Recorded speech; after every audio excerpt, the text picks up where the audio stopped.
Immerse yourself in the profound insights offered by Father Chuck Belmonte as he delves into daily reflections on various gospel passages from the Bible. September 2nd, Tuesday. Should I base my judgments and decisions on solid principles? One came up to Jesus saying, "Teacher, what good deed must I do to have eternal life?" The words of this gospel character reflect the need of every soul to judge wisely about the important things in life. Like us, that man wanted to know clearly the principles on which to base his personal behavior. The great variety of opinions on these matters and the many different situations encountered in life lead us to seek some norms of judgment and conduct which are certain, permanent, harmonious, and simple.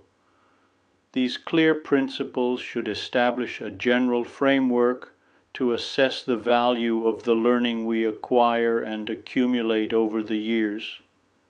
This knowledge must connect us to our ultimate purpose or end. Our struggle as Christians, our relationship with God in prayer and the sacraments, the formation we receive, and the good example of others all offer us solid objective values and make us souls of sound judgment. We will then be able to judge correctly the events and situations in which we find ourselves. To be truly wise, it is not enough to know many things, even if they appear to be very profound.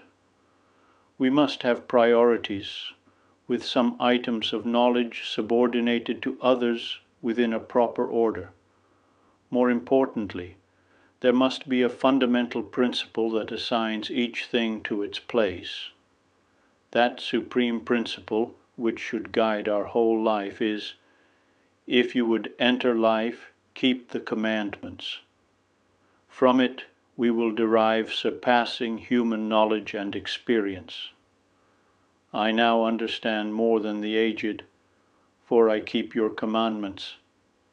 We shall begin to apply Christian principles with prudence and deliberation to everyday situations. To fulfill God's will in everything, we must not judge by appearances, but by right judgment.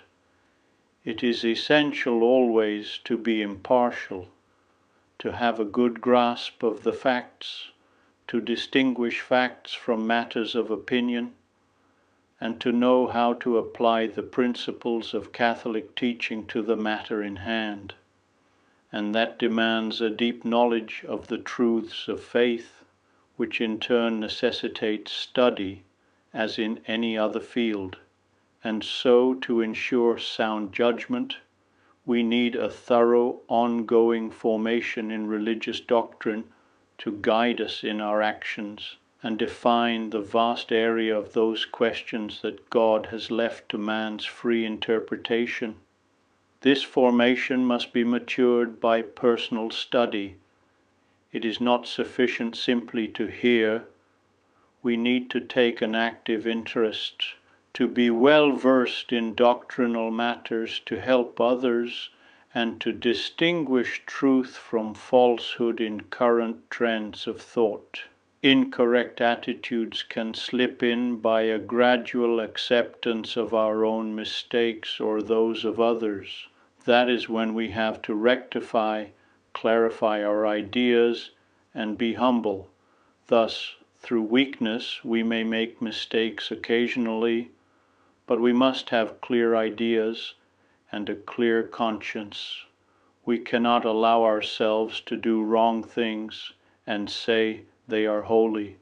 I would be delighted to extend an invitation to you once again tomorrow for another insightful reflection on the Gospel by Father Belmonte.